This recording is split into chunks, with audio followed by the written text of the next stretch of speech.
Hinahanap-hanap na ng bloodstream ko ang matcha, kaya naman, sakto at nandito tayo ngayon sa Matcha Made in Heaven event ng The Cultural Society PH dito sa R Square Mall, Taft.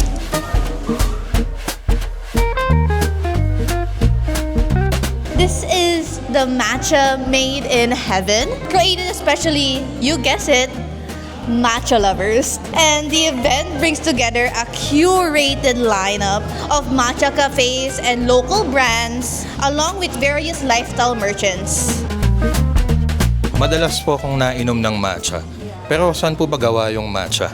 Technically, yung matcha powder is gawa sa tea leaves. Sa tea leaves po pala siya, hindi po siya gawa sa damo. Yes, yung term kasi na damo parang nagiging most common term siya. Yung leaves na yon ini-stone milled.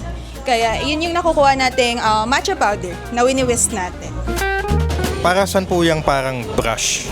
This one po is a chasen, so you can call it a chasen, and then you can use it to whisk your matcha. Bakit po kinakailangan ng ganyan po? It's more of like removing the lumps or mixing your matcha. Okay, pero hindi po pwedeng kutsara lang?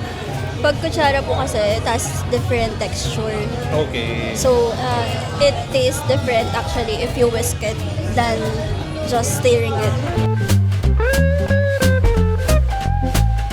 Ano po yung pinaka-favorite nyo pong matcha? Honestly, this one from Yutori, I really like it. It's very nutty, it's creamy, and at the same time, it has a unique set of flavor. Saan po ba nagkakatalo sa lasa po ng matcha? Pag sa matcha, depende sa cultivar at saka kung paano siya ginagawa.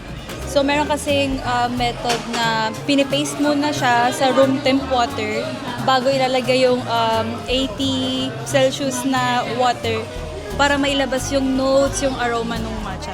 Meron naman, hindi sila naggagawa ng room temp water lang. So nag-iba yung lasa ng matcha din doon. Ano po yung, what do you mean by notes po? Parang musical notes?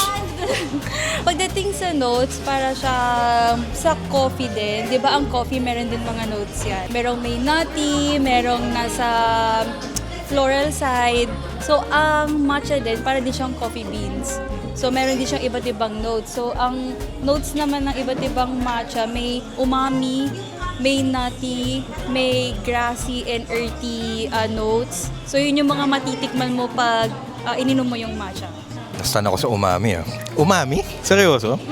May mga ceremonial matcha na nasa umami side. Ano po yung mga sick DJ skills nyo po? Marunong po ako mag-beat match nang walang sync. Ano na lang pong favorite pong song nyo ni Clairo? Wala po akong alam sa Clairo eh. Pwede po ba itong pa-play po to? Pwede nyo po ba akong i-rate from 1 to 10 kung ano po yung performative get-up ko po? Girl, wow! I feel like it's a 10. It's a 10. 10 out of 10.